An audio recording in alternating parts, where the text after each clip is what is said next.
What is going on? It is week one. Can you believe it? We finally made it, and we have a great show to kick off the season this year.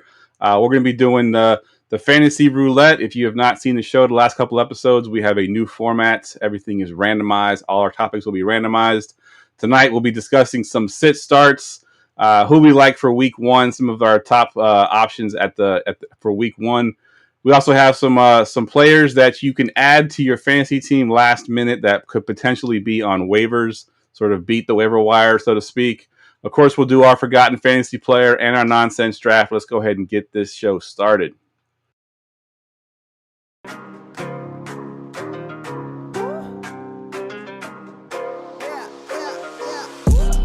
Going for two, kickers are extra, I give them the boot. Ooh, going for two, sit back, relax while I grab me a brew. Ooh, now I'm reclining while putting my time and I'm ready to go. My spine is aligning and much my lineups, my bank account grow. I am so rich, but knowledge is all that I'm leaving it with. Ooh, listen to this, multiple options, how far can I get? Ooh, DFS Dynasty redraft tonight, I'm not finishing last. I'm finishing past any and all, I am looking to last. What else? This spot is popping and I am so locked in and only opening the door when it is opportunity knocking. And all of these spots keep on talking and talking. So what are we talking? What kind of alignment? And running it deep, even players forgotten or came from the bottom or hitting that top. And this spot is popping, yeah, this spot is popping. And woo! This is the armchair, yeah. Put up your arms, yeah. Sound the alarm, yeah, yeah, yeah. Woo! What is going on? And welcome to episode 387 of the Armchair Fantasy Show. I am your host, of course, Geoff Lambert. Follow me on Twitter at JeffLambert77. Of course, I mentioned at the top, it is week one. We have actual, real NFL football to talk about. But before we get to that, we'll just talk about where you can find us. We're on YouTube. We're on Twitch. We're on Twitter. We're syndicated in all major podcast networks. Of course, we're at the GoingFor2.com website. We are part of the GoingFor2 Live Network, and we got a ton of in-season fantasy shows for you on the network. My co-host is here, as always, Mr. Ryan Searfoss. You can follow him at Foss534. What's up, Ryan? Dude, I got a game tomorrow. My team's playing tomorrow. I'm freaking excited. Like, it's football, dude. Like, what else is there to say? Absolutely, man. We were talking about before you jumped on in the pre-show there. We were picking our teams, and as much as it hurts me because you're my co-host, I'm picking the Ravens to win tomorrow. Obviously, you're picking the Ravens. JJ, our host tonight from the Fantasy Six Pack, you can follow him at Dino NFL, and you're taking the Chiefs, right, JJ? Yes, sir, I am. A few of my friends have accused me of becoming almost like a 50-50 Cowboys-Chiefs fan, but it's just Mahomes, man, you got to respect greatness, and I think he's going to come out on fire coming off the Super Bowl win. We've talked about they kind of come out slow every so often, but they came out on fire 2-3 years ago on opening night. We're going to hope for a repeat of that, even though it's against what I anticipate to be a really good defense. But just either way, man, I'm excited for football to be back. I cannot wait. You sound like a Cowboys fan. Yeah, I told him backstage that the Ravens, the Chiefs, have beaten my team twice in the Super Bowl, so it's very, very hard for me to root for them. So I'll be rooting for the Ravens tomorrow. And I do think they can pull it out. Chiefs have started slow a couple years in a row now. I think 2 years ago they came out hot in week one, but last year week one they were slow against the Lions and ended up losing that game. But enough about that. We're going to be getting into some actual fantasy football tonight. Of course, tonight's show brought to you, as always, by Underdog Fantasy. Check out their best ball leagues, huge tournaments, and, of course, right now they got the pick'ems for all major sports. Use our promo code GF2 and get bonus bucks now up to $1,000 in bonus bucks. Doesn't get better than that. Go get the app, use promo code GF2, and get bonus bucks up to $1,000. Let's go ahead and kick things off like we always do with the nonsense draft. Attention, everyone. Let's mock draft. All right, tonight it was Ryan's idea to do this one tonight, and I struggled with it a little bit, but we're drafting athletes from other sports to draft for your fantasy team. So non-NFL athletes from other sports that we're going to put onto our fantasy team, and as always, the guest gets to go first. So take it away, JJ. Yeah, so I wanted to get super creative here, but I feel like there's a pretty obvious answer on this one. got to go LeBron James 101, 6'8", 240, just throw him out there, tight end, linebacker, running back, wherever you want. We've seen the athleticism. He was a football player in high school. You can go look up his high school highlights on YouTube. Give me LeBron 101. That's a pretty easy one for me. Yeah, he was definitely the first name I wrote down, knowing damn well I was not going to be able to draft him because I knew one of you two would get him first, but I had to put him on the list at least. For sure. I know there was a debate a couple years ago, like, could he just jump into the NFL and play tight end right away? Yeah. And I think he probably could. So, yeah, good stuff. Ryan, you got the 102.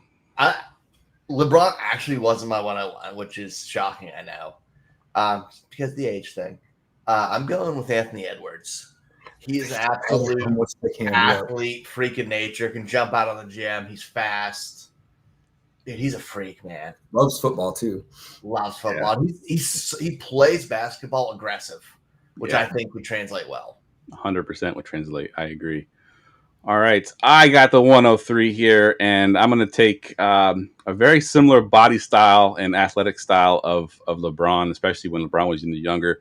I'm taking the freak, Giannis Antetokounmpo. Obviously 6'9", 6'10", whatever he is, super athletic, very aggressive.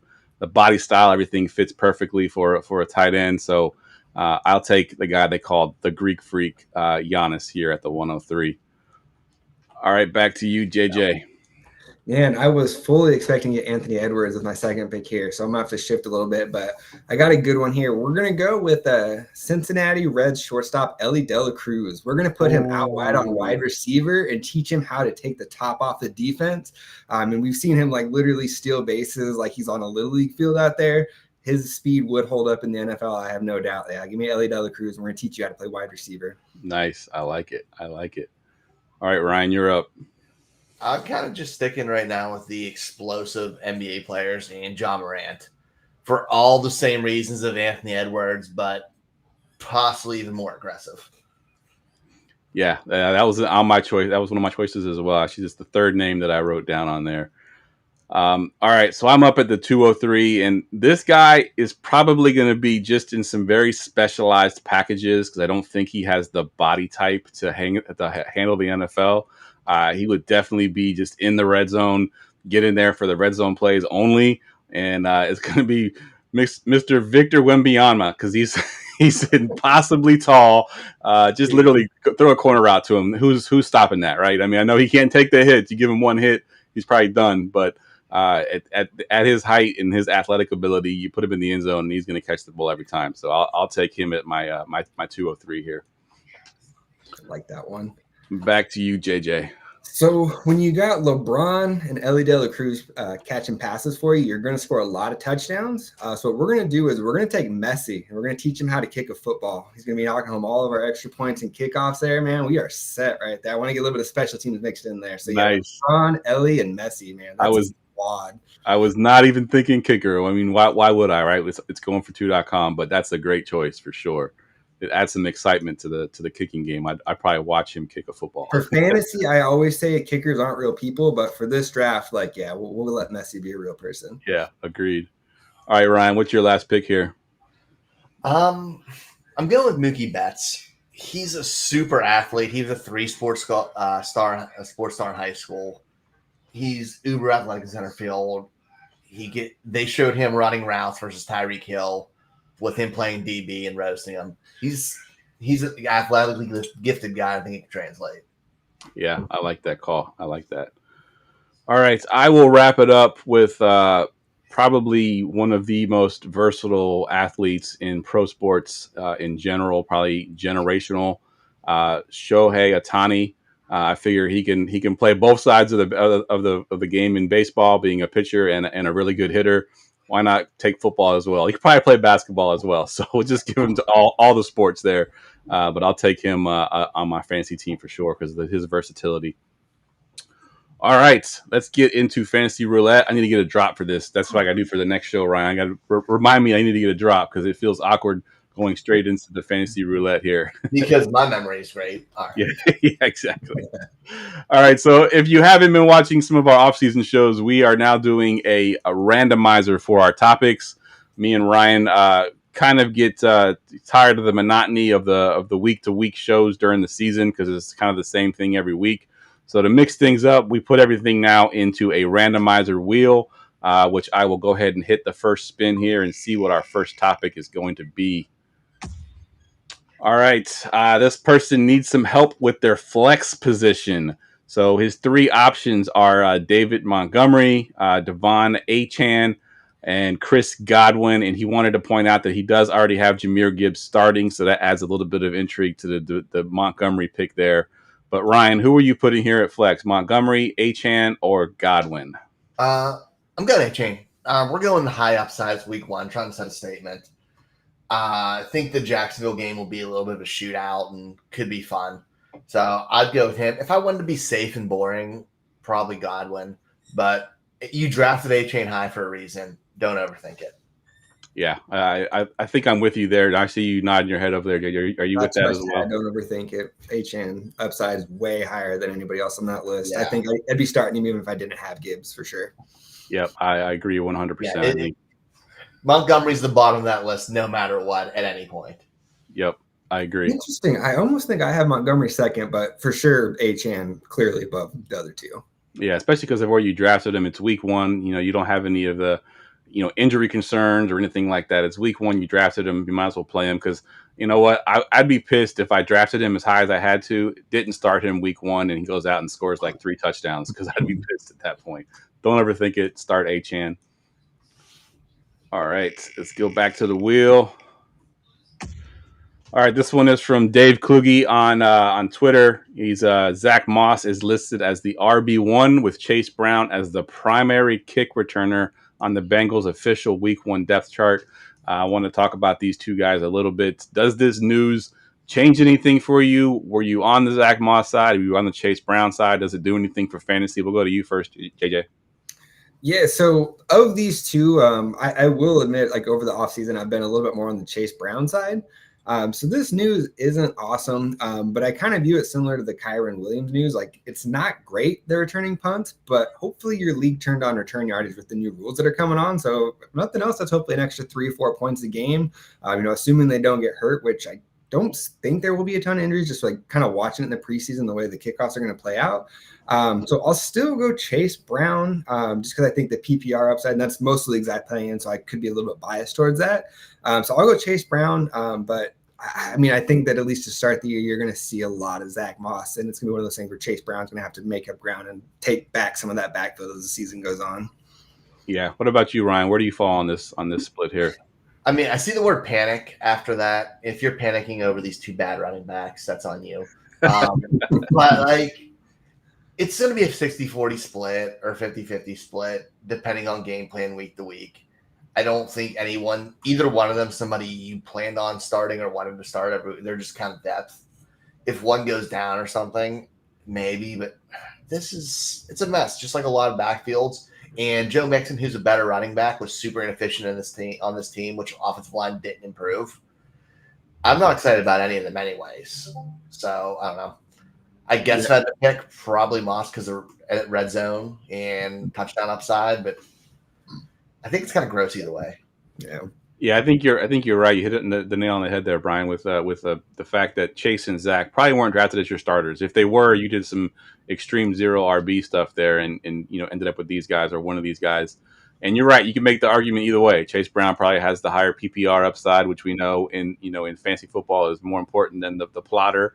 But Zach Moss has the higher touchdown upside. So it's really a matter of how you look at it and who you're going to go with. And I don't think this news does anything one way or the other, honestly.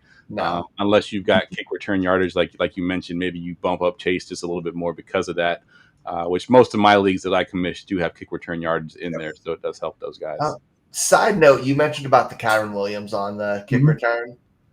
Corum's on punt. Like, they're both out there. Oh, or the other way around. One's on one, one's on the other. Like, they're both out there. Yep. Interesting. So maybe it is like, maybe more teams are just going to like look at it as like, this is a chance to get the ball upfield. Let's get like our playmakers that's back there, let them return the ball. Yeah, I think me and Ryan mentioned that earlier when we first heard about this rule change that teams might put their better players back there because of these new rules to try to, create some more big play opportunities. All right, let's get to our next topic, gentlemen. All right, this one's a simple one, a simple sit start here. George Pickens versus T. Higgins in full PPR. Ryan, I think I know where you're at on this one, so I'll go to you first, JJ. So I would be going against my soul if I didn't pick my boy here. We are going T. Higgins, especially with the fact that Jamar Chase has not been at practice. Part of this could be wishful thinking because I legitimately have him on like 60 to 70% of my teams. Like it was criminal how far people were letting him slide this year. But especially if you're telling me Chase is going to be even on like a little bit of a snap count if he does sign in the next few days. Burrow is going to come out on a mission after last year, I believe. I think the Steelers are going to be improved, but I think that the Bengals are going to kind of run up the score this week on the Patriots, and I want T. Higgins for sure. Yeah, where do you fall, Ryan? I kind of agree. I know you thought I was going to pick Pickens there because I think he's going to get 1 million targets. But, I mean, they both have tough corner matchups on both teams, A.J. Terrell and Christian Gonzalez. But T. Higgins is going to get so many Higgins is going to get so many targets if Chase is out or if Chase is on a snap count. And I'm taking that chance. It could be a game time decision. If Chase shows up a little bit later, it might change. But as we are right now, and I don't hear all clear, it's Higgins. Mm-hmm. Yeah, I think I'm 100% with both of you. I think it's Higgins for me as well. I like both guys. Like Ryan, I also like Pickens. I think Pickens is going to be great this year. But if I'm having to choose between these two guys, give me the proven commodity, the guy that's done it, consistently. Obviously last year struggled with some injuries, but still was pretty good. So yeah, I'll take T. Higgins all day. But I do think Pickens has a good season, and eventually that decision will become a lot harder. So. Good stuff, gentlemen. Let's get to our next topic.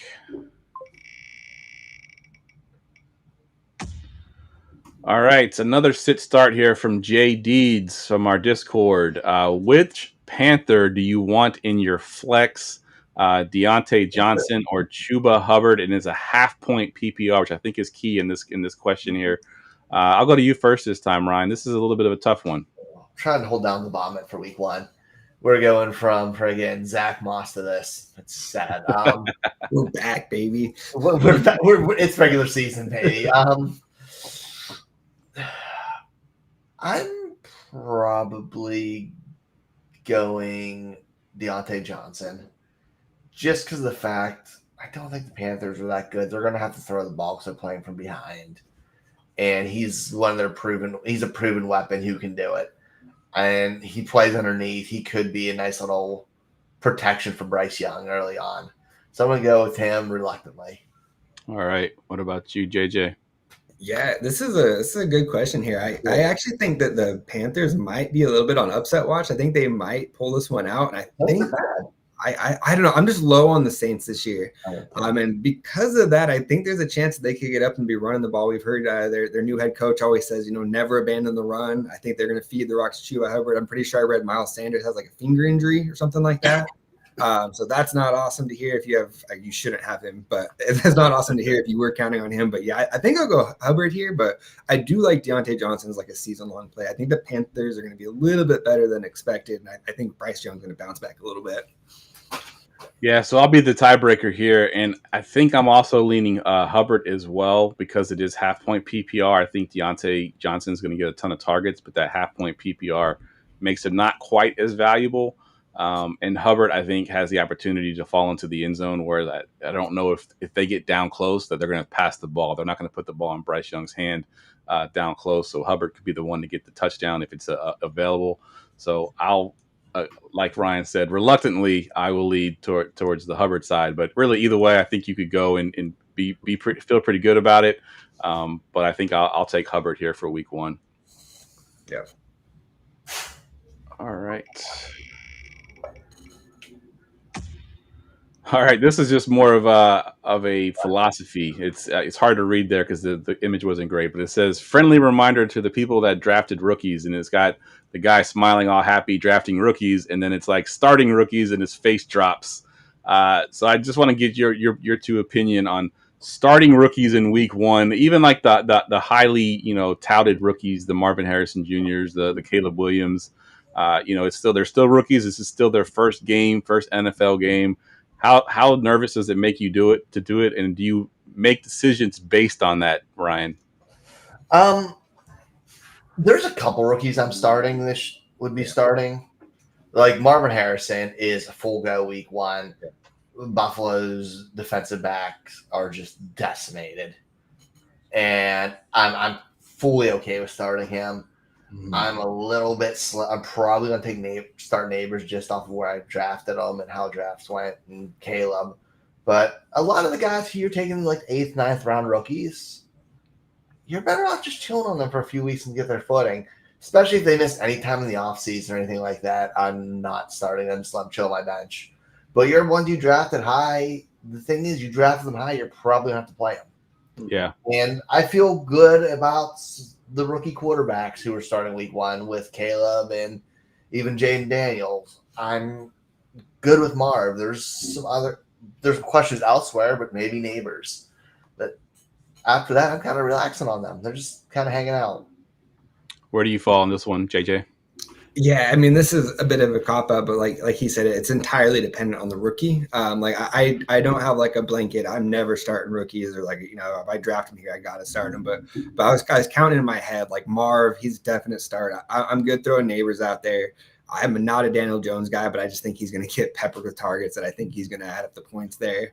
Outside of that, though, like I think like if you can get away with not starting like your Rome Odunze, Lad McConkey's, like those just kind of this first week, you're better off just kind of seeing how it plays out.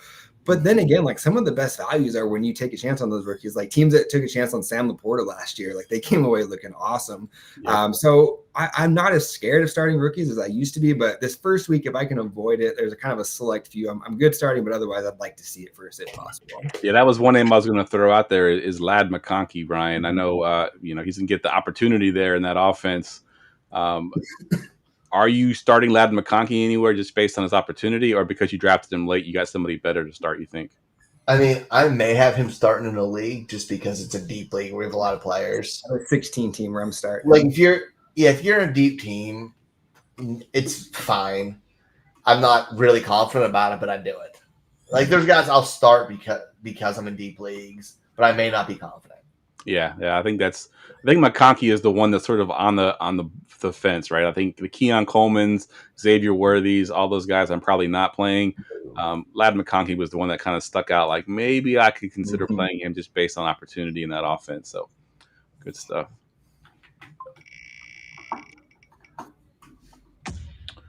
All right, this one is about our boy Christian Watson. So this is a quote from head coach Matt LaFleur. We've all seen how explosive and dynamic he is as a playmaker. He is an important part of what we do. He's big, physical, fast guy, and not many of those kind of guys exist. So we certainly are a better offense with him at full strength. With currently, he is full strength. And really, I want to open up this discussion about this entire Packers receiving core. And if they're all healthy, assuming health, obviously Christian Watson's draft value was hurt because he's always injured. But if these guys are all healthy, which of these guys do you want to start in your lineup? We'll go to you first this time, JJ. Yeah, I mean, when they're all healthy, I think Christian Watson is the best one. But like, I was trying to think if there's anybody else in the league that, like, if I am starting him, that I am making sure I'm trading for a solid backup plan just for when it does kind of fall apart in case it does. Jaden Reed, I think, is going to be like the most consistent week to week, but I don't know if he's going to have like these huge games like Christian Watson is going to have. So yeah, I think Watson's the one you want to own, but if you're talking about like a deeper league where you start like 3 flexes or something, I think I'd rather have Jaden Reed there, just kind of have that consistent 10 to 15 points a week. Whereas Watson, you may have those 25 points, but you're probably going to have a few where it's, he goes 2 catches for 40 yards or something like that. Yeah, 100%. Ryan, what about you? These guys were all kind of drafted in the same range, I think, because, Jaden Reed has the consistency factor. Christian Watson has the injury factor that kind of knocks him down a little bit. And you could even throw in Romeo Doubs in there in the mix. And then people were even taking Dontavian Wicks in some leagues as well. So there's really 4 guys that are fantasy relevant. Which one of these guys do you like the most? And what do you think of Watson for the season? And they have a solid young tight end. 2 tight ends, yeah. And Josh Jacobs can catch the ball. I think they're going to cannibalize off each other. Like, I think every offensive weapon in the passing game is going to cannibalize off each other, and it's going to be inconsistent. I agree. I like Jaden Reed. I think he has the most consistent week-to-week basis. Christian Watson, I view as more of a boomer bust player because he's just a big, deep threat, And that's great from an NFL perspective. And they're talking from an NFL perspective because he takes the top off of defense, brings on more coverage his way. But that may not be good for fantasy other than possibly a DFS play. It's anywhere I'm really confident with him. Reed, I'm okay starting in the flex. Dobbs can chill on my bench, and same with Wicks to see how it goes. But I don't really trust much of it because, again, I think they're going to cannibalize off each other week to week. Yeah, I think Watson is the guy where you're looking at your matchup and you're like, I need to hit my ceiling to beat this team. In week one, I don't know if anybody feels that way yet, right? Because we don't really know a whole lot. Everybody's a contender right now. Yeah, everybody's a contender right now. So obviously, I'm not putting Christian Watson in my lineup week one, but he is that guy. If you get into that third, fourth, fifth, sixth week, and you now have injuries to contend with, and you need this win more than anything, you need ceiling, I think Christian Watson is the guy you put in your lineup. But otherwise, I think week to week, it probably is Jaden Reed that I'm putting in there. So I like that call.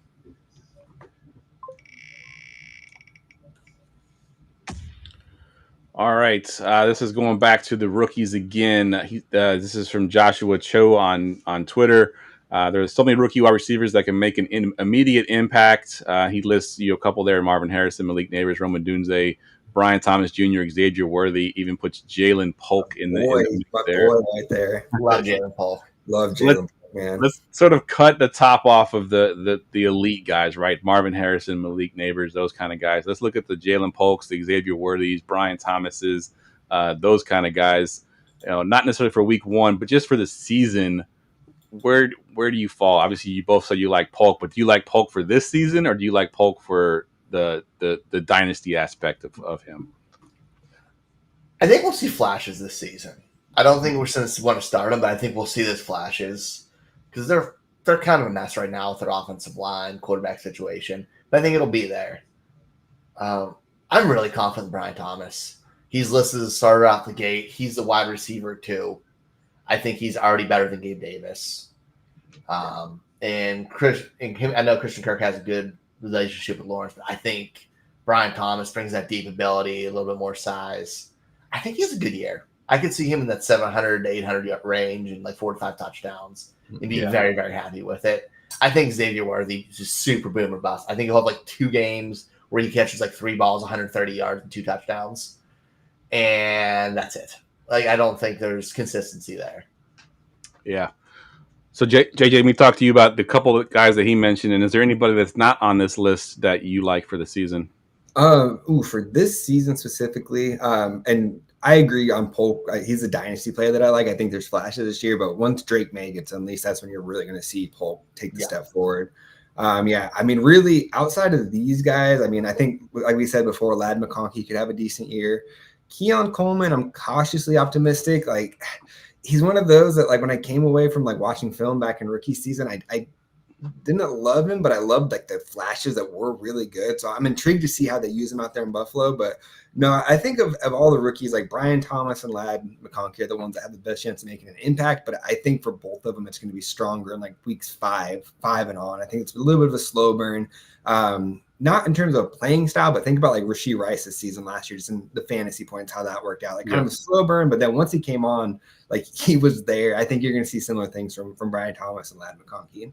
Yeah, I agree with those two guys as well. I'm a little bit higher on Keon Coleman. I actually like Keon Coleman a lot this year, but I think it's more of a dynasty play again. But yeah, I think I agree with Brian Thomas being the one that of these guys he lists here, the guy that with the best opportunity. Ryan already mentioned he's listed as a starter on that roster. So yeah, I think Brian Thomas, who I loved in the process, the draft process as well. So great choices for sure.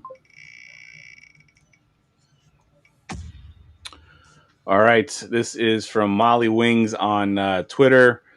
He said, okay, 0 RB truthers. Who gets to start along with Jerome Ford for week 1 in PPR? He's got 2 running backs listed, Tajay Spears or Austin Eckler. Obviously, going 0 RB with Jerome Ford, one of these two guys makes me nervous personally. That's a little bit too 0 RB for me. Yeah, so, but if you had to pick one of these guys, who is it? I'll go Tajay here. I think that he's going to have flex value pretty much all year long with Tony Pollard. it's kind of one of those where I watched Tony Pollard last year as a Cowboys fan, and it just kind of seemed like he was a little bit cooked, but he was also 1 year out of the broken leg surgery, so he's a full year removed from that. He got all the run with the starters in the preseason.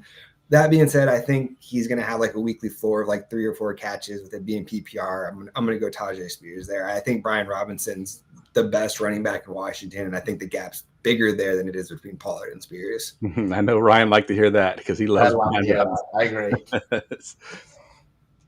Yeah. Are you on the Tajay Spears side, Ryan? Yeah, I think so.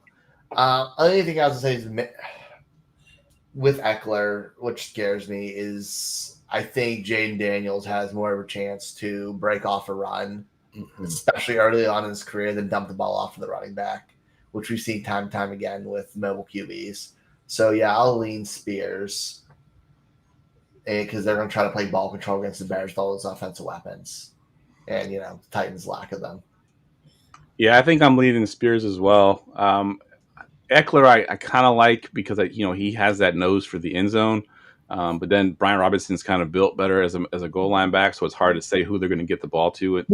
He was also on a high-powered offense that was in the red zone a lot. Fair point. He had a big difference in Washington. Yeah, fair point. That is a fair point. So, yeah, I think I still lean Tajay Spears for all the points that y'all mentioned. So we'll sweep it with the Spears call there.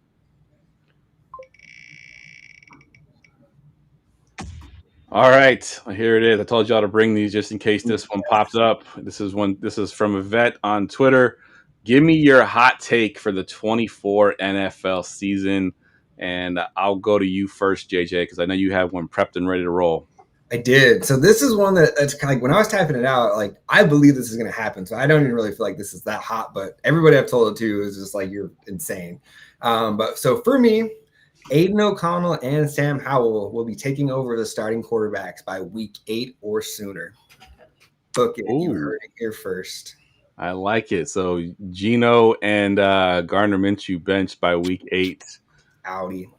That's good. I'm actually take it a step further. Is it because of performance, you think? Or because the team is just terrible and they're like, whatever, let's get the young guy in there? I think for both teams, they're going to be kind of like floundering at like that 2 and 5, 3 and 4 mark. We're like, we've had some opportunities, we're close, but like obviously like we're not getting it done. Let's see what we got in these young guys. I mean, we saw Sam Howell like week 14 was leading the league in passing last year behind that Washington offensive line. So I think you drop him there in Seattle. I think that you give him a straight up quarterback competition. I think Sam Howell would have beat it out. I understand why they came out and said Geno's our guy because you got to let him lose the job. But yeah, man, I think both of them are taking over. I was genuinely shocked that they said that Gardner Minshew is going to be the starter over AOC after the way they closed out the year, rallying around him. Week 8, I have all of them on my dynasty squads. Nice. I like it. That's almost like 2 hot takes right there. I like it. 2 hot takes rolled into one. All right, Ryan, what you got for your hot take? I'm doing a homer one for this. I'm saying the Ravens have 2 top 10 tight ends this year for fantasy. Ooh, I like that. I think Andrews and Likely both hit the top 10. And I think there's a good chance Likely has more points than Andrews. Wow. That's you're just going hot. I just had to double off. I felt like his real hot and I had to make it a little bit. Yeah, I think Likely's going to get a lot of targets. A lot of targets. He really proved himself last year. And as reliable as Andrews is, Likely's an athlete. Yeah, that's a good call. I like it. All right, well, I'm going to put my stamp on it. I know I mentioned him earlier. We talked about rookie wide receivers and how much I loved him going through the process. And I will say it, Keon Coleman will finish top 24 for wide receivers solely based on how many touchdowns he catches. I do think he is the big physical receiver. They're missing that in that offense. Obviously, Kincaid is there as well, but I do think Keon Coleman in his rookie season, may not have as many catches or yards as some of the other rookie receivers, but I think he can hit double-digit touchdowns this year and sneak into that top 24. He's probably 24, but he will sneak into that top 24 as a rookie receiver. So that is my hot take. Yeah. All right.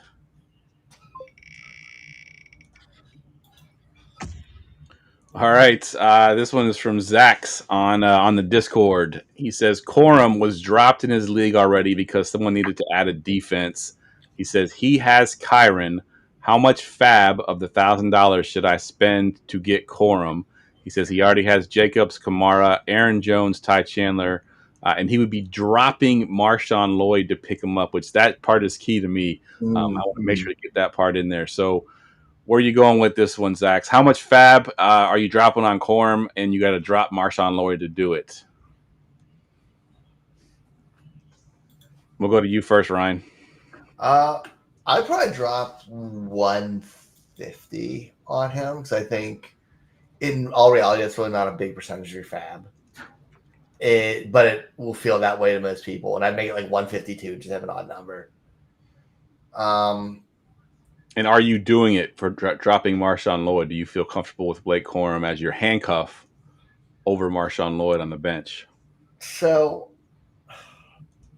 I hate the somehow handcuffing on this, but I honestly think I would drop Ty Chandler before I drop Marshawn Lloyd. Yes, I agree. Like that, I think Marshawn Lloyd has upside. Ty Chandler's Ty Chandler. Mm-hmm. Yeah, in that Minnesota offensive line is not great. Minnesota offense is not great. So I don't know how much work he's going to get. So I drop him. I'm not dropping Lloyd because he's in an offense that if he takes over, he's going to get a ton of balls, both as a pass catcher and a runner. Yeah, and I saw you nodding your head there, JJ. Are you on agreement there that Ty Chandler is the drop? Yeah, I can understand why you kind of want to keep him there with having Aaron Jones. But most likely your starters of this group are going to be Jacobs, Kamara, Aaron Jones. So hopefully you don't need Ty Chandler. I think Corum's going to have value on his own, and I agree. So is Marshawn Lloyd in the second half. So I'm cutting Chandler. I'm really bad at like the fab guesses. I either come in like where I'll put in like $3 and the winning bid's like 150, or I come in way over when it's like the next closest bid's like $2. But like my head went to about 200. So him saying 150, like that 150 to 200 range feels about right. I think he's going to have value this year. Yeah, I think so. When I first started reading this question, I'm in my head because I don't like to handcuff running backs because I don't like having a guy on my bench that I can't play unless my starter gets hurt. So before I even saw the Marshawn Lloyd part, I'm like, I'm probably not even going to be dropping anybody to pick up Corum. But now that I see Ty Chandler there, I was thinking the exact same thing. Like, I'm not dropping Marshawn Lloyd. I think Marshawn Lloyd may not play week 1, but I do think that whenever he gets into the game, that we've seen in the past, they like splitting the carries. I think Jacobs will get a good workload, 65% maybe, but I think Marshawn Lloyd has that big playability that maybe Jacobs doesn't always have. So I think Lloyd is going to have value at some point this season, and I don't want to drop him to pick up Corum. So yeah, I agree with both of you there. Ty Chandler is a drop for me as well. And I think Aaron Jones is going to be good in this offense. I think that he's going to have like a little bit of a turn back the clock season as long as he stays healthy. Yep. Yeah, can't be worse than Madison. There's one thing with the handcuffing, just off topic completely. So you brought it up. I'm not a huge handcuffing person. I believe in it if they're in an offense where they can succeed. Like Ty Chandler's not in a good offense, so I'm not like stoked about backing him up. Blake Corum can step in for Kyron Williams and produce the same kind of numbers because they're clones of each other. So I'm okay with that. There's a chance Marshawn Lloyd really isn't the RB2 and he's a change of pace back. Yeah. Because of his skill set where he has standalone value. I'm okay with that. Ty Chandler, though, man, he's just kind of that rotational guy. Yep. I agree with you 100%. Like, I think, with Ty Chandler and, his upside in that offense, if Aaron Jones does go down, are you really excited about playing Ty Chandler? I mean, you're probably playing him because you have to, but he's not someone I'm excited about. Whereas if, the situation with Kyron Williams and Corum, if one of those two guys get hurt, the other guy has top 12 potential, right? If Corum is what we expect him to be, if Kyron Williams isn't there, he's getting that volume. He has top 12 potential, just like Kyron Williams did last year. So that's honestly the only real handcuff I want out of the group. If I'm like building handcuff, like if I'm protecting a player, I feel like Tyler Algier, he's worth handcuffing. Like my rule on that is I want them to be good. Like if my starter does go down, like have I seen it before? And then the other exception where like, and again, I play a lot of dynasty, so I'm thinking probably more building a dynasty roster. I don't mind handcuffing as much there, but it's when I think the backup will be good if they get the job and if there's a rookie there. Like if I'm like a James Cook owner, like I'm probably going to try and go out and get Ray Davis. If I have Rashad White, I don't mind going out and getting Bucky Irving just in case. You never know what the rookie's coming in, who's going to really overexceed. So those are the two situations that I don't mind handcuffing is, like if there's a rookie there or if it's someone, Tyler Algier, where we've seen it before that if it does go down, like, okay, he's going to be startable for fantasy. Yep. If I'm confident they can do like 70% of the starter, if the starter somebody I actually want to start and they can do like 70 to 80% of what they do, I'm cool. Let me throw this one at you, Ryan, since you mentioned that Christian McCaffrey goes down and now Jordan Mason is the starter. Do you think Jordan Mason is worth that kind of value? Is that the number 2 running back there now? They got Orlando too, but I mean, yes, because he's a running back in Kyle Shanahan's offense, probably. Yeah. I'm blowing half my fat. Yeah. Jordan Mason is the number 2 there for sure. Garendo, I think, is a work in progress, but I think, and then Elijah Mitchell is out for the season because of injury, so he definitely won't be in the mix. All right, good stuff, gentlemen. Good stuff. Let's get on to our next topic here. All right, so this one is from Frank, and I'm not even going to try to pronounce his last name. Amarante, I think is how you pronounce it. Probably not, but we're just going to go with that. He says, I know that some people prefer to start their studs, but I don't use this strategy when setting lineups. For example, he is likely benching Kyren Williams in week 1. It's a brutal matchup with the decimated offensive line and best run defense in the NFL.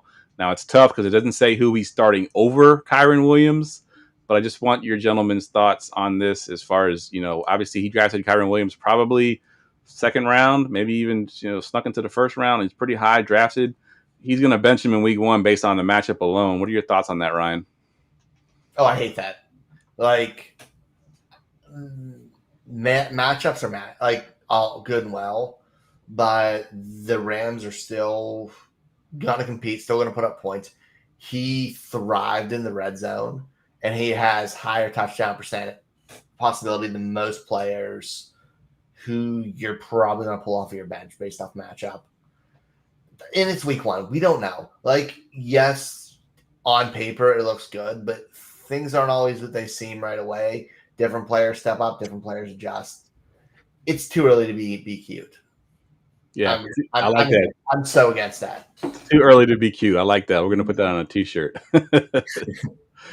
What about you? How do you feel about this one, JJ? You benching Kyren Williams in a situation like this?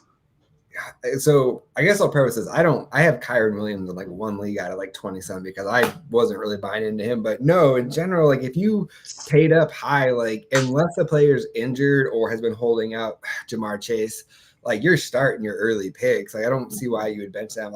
Maybe this is a dynasty league and his running back room is stacked. So he's like, oh, I'm going to do Joe Mixon instead. In that case, sure, I guess. But for most rosters, no, I mean, start your studs. And I don't want any smoke. Frank, I like a lot of your work there. But I disagree with this take here and don't get cute.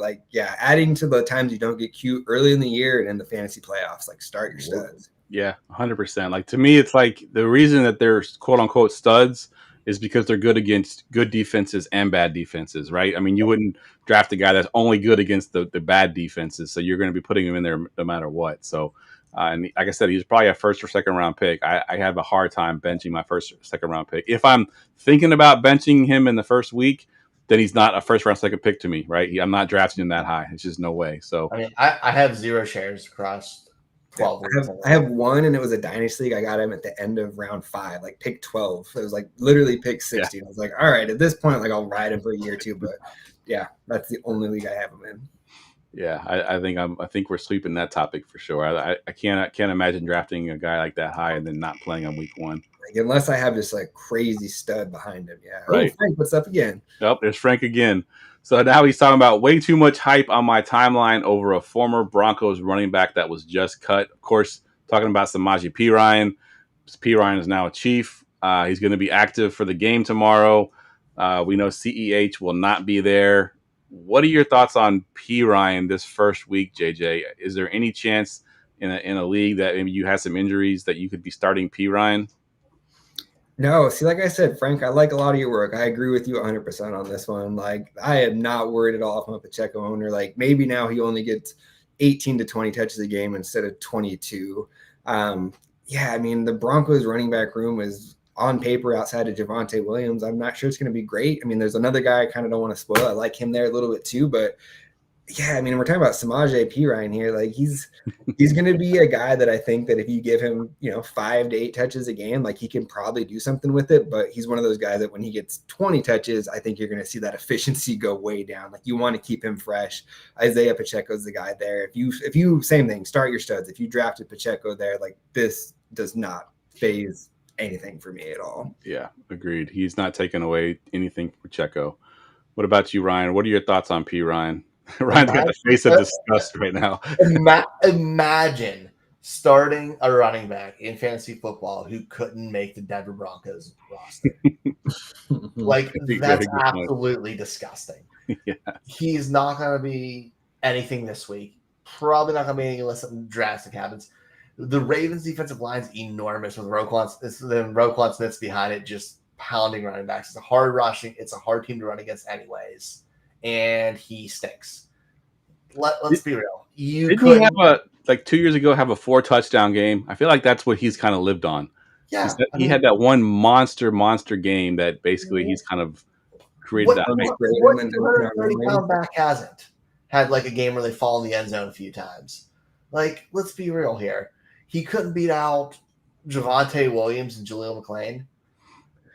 Say if you're in like a 20-team league and you need like a last flex PPR option, like maybe you throw him in there and hope for the best, but like you're in a bad spot if that's where you're getting to.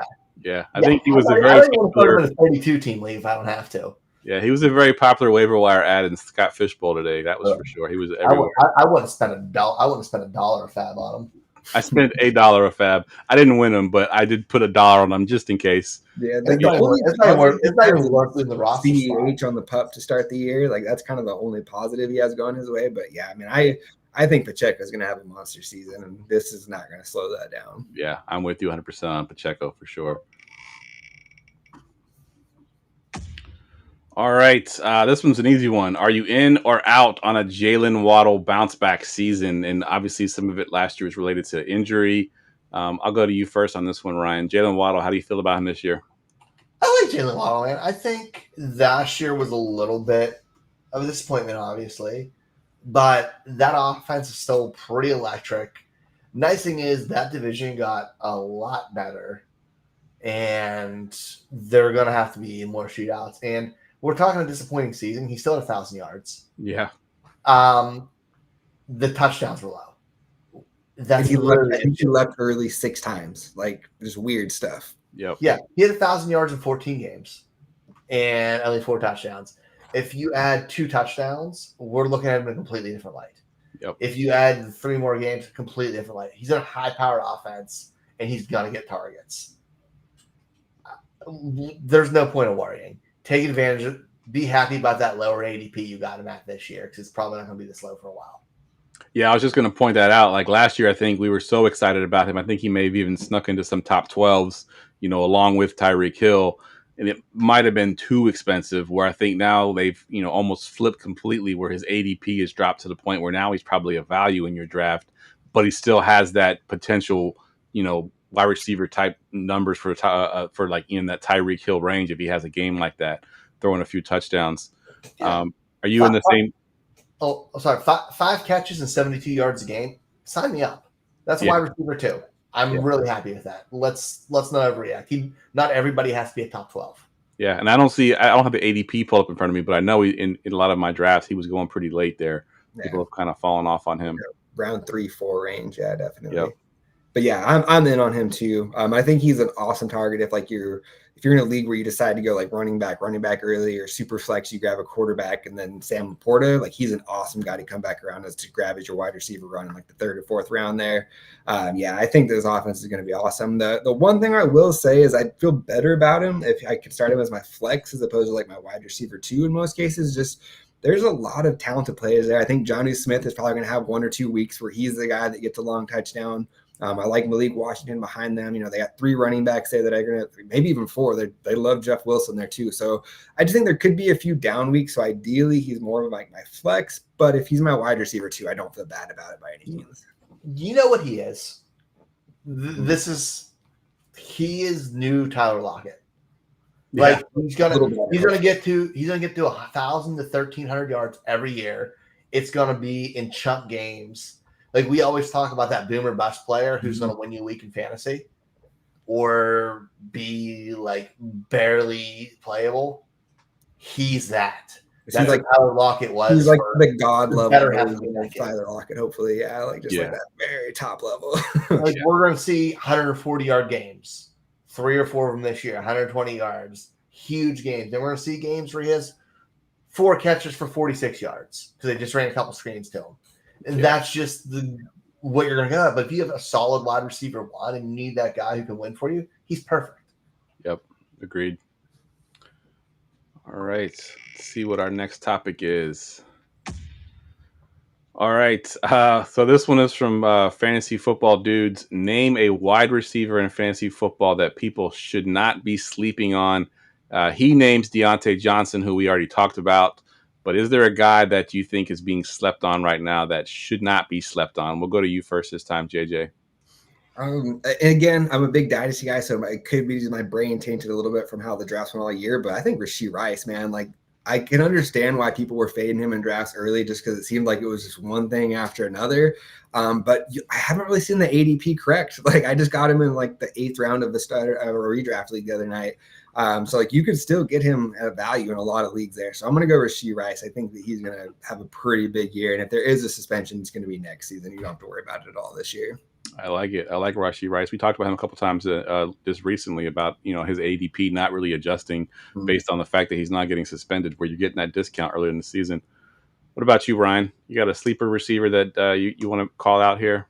I mean, I don't know. They said sleeping on, so I don't know if sleeper. Fair point. It's not sleeper. Yeah, good point. Yeah, Rashee Rice may be too high level for this.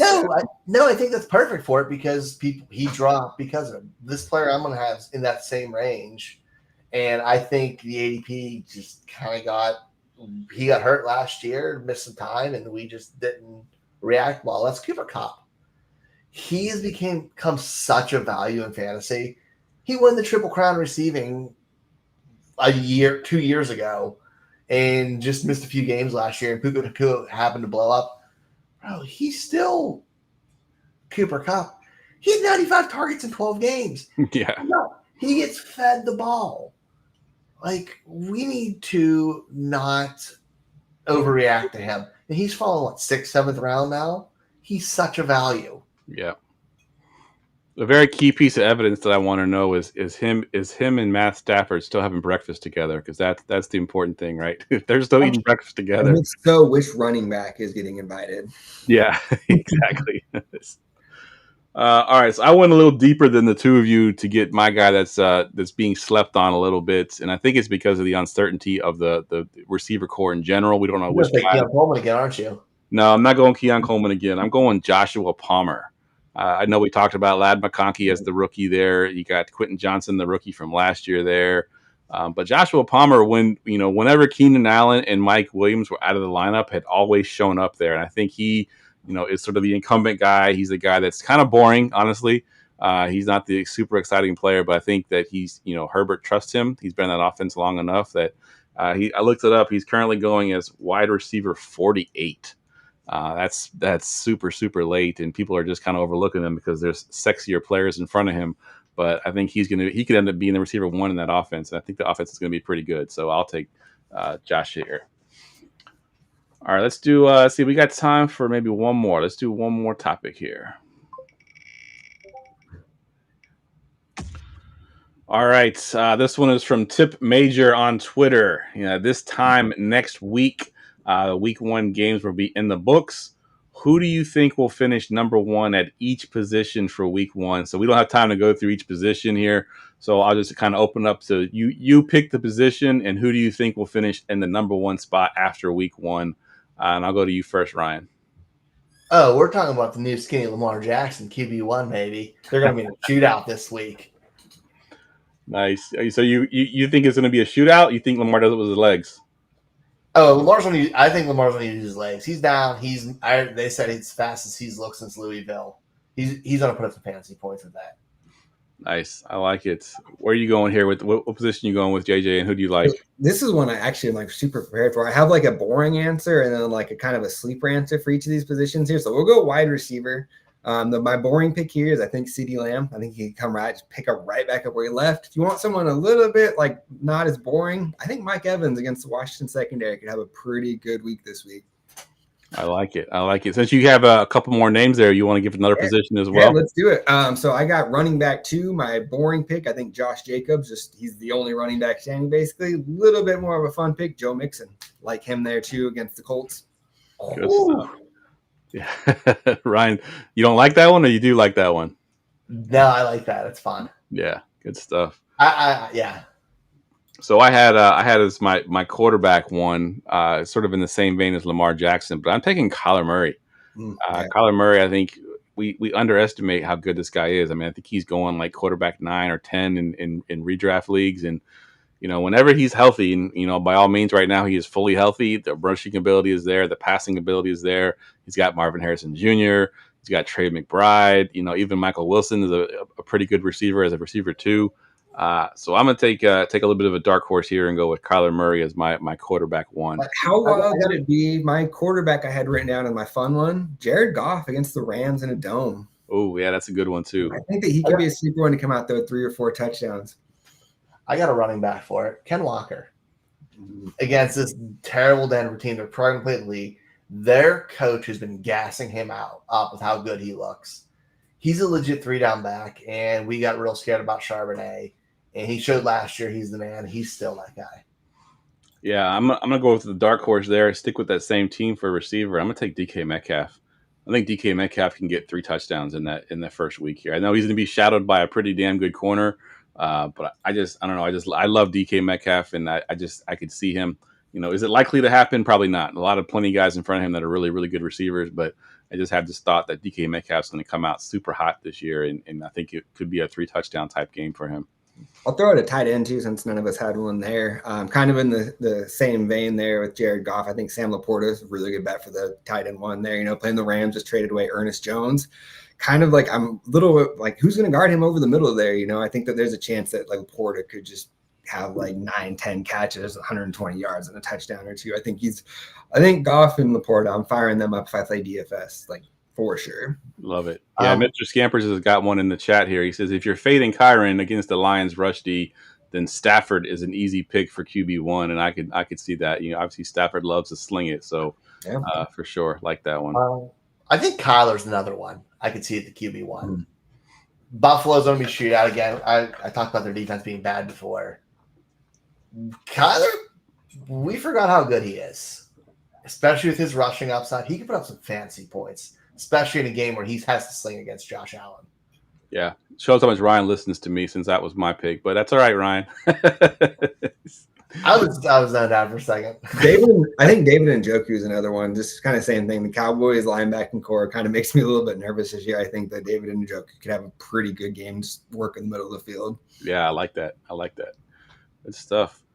All right, fellas. That wraps up our dynasty, our fantasy roulettes. Let's go ahead and get into our forgotten fantasy player. Yeah. Get ready for GoingFor2.com's Forgotten Fantasy Player of the Week. All right, Jay, you said you had a good one here, so let's get some hints here. What you got? So I personally won a fantasy title with this guy, so he has a near and dear spot to my heart. But we'll start with give you a couple hints. Played in the 2010s. Okay. Career numbers: 439 catches for 5,800 yards and 53 touchdowns. He never topped 90 catches in a season, but he went over 80 catches 3 times. And all 3 of those years, he went over 1,000 yards and had double-digit touchdowns. Ooh. All right. So in the 2010s, what was the stat line again?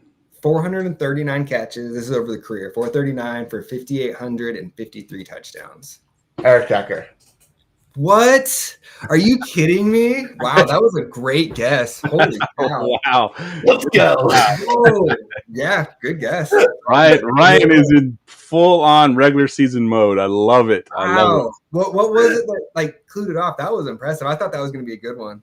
Because I had Eric Decker on every fantasy team then, and the low catches with the high touchdown, my brain immediately went to him. Okay, I should have saved that hint for a little bit farther down. I thought that it was a random one. Stat line in the 2010s would have been too vague, so I wanted to throw something else in there. Oh, good pull though. Really good pull, Ryan. Way to kick it off here with week one strong. I'm legitimately impressed. I had to make up for zoning out and not listening to Geoff earlier. He was super locked in for that one. I love it. All right, JJ, that wraps up the podcast, man. I want to thank you once again for coming on. I think you become a regular on the show, so we appreciate you coming here and hanging out with us for an hour, kicking off the NFL season. Really appreciate that, man. So why don't you tell my listeners where they can follow you at and plug whatever you're working on for the season. So follow me at Twitter at DinoNFL right here. All my work's going to be over on Fantasy Six Pack right now. I just submitted a new set of Dynasty rankings. About a day away from finishing up a new update on our Dynasty trade calculator. And then starting this Monday, I'll have my Monday morning recap where I kind of go game by game and just give you kind of the quick fantasy nuggets you need to know from each game. So I'll have that coming out every Monday starting on Monday. Awesome. Good stuff. Ryan, anything new going on with you? Nah, same old. I'll be either rage tweeting or happy tweeting tomorrow for the Ravens Chiefs game after the game. Find me here Wednesday nights. Find me over the Rookie Big Board with the Dynasty Big Board podcast come out Wednesday mornings. All right, good stuff. As always, guys, find me on Twitter at JeffLambert77. My DFS podcast will be back to its regular time on Friday nights at 10:30 p.m. Eastern Standard Time.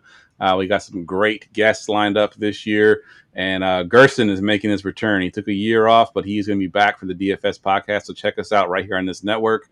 You can also find all of our content and some fantasy coaches and some great advice in our Discord, which will be linked into this YouTube show sheet, and also you can find it on my Twitter bio and at GoingFor2.com. So we got it everywhere. It's free to join. We got over 50 fantasy coaches. So go in there, ask your sit-start questions, ask your waiver wire questions, whatever you want. We'll get those answered for you. For Ryan, for JJ, I am Geoff. Good luck with your week one fantasy lineups, and we will see you on the flip side.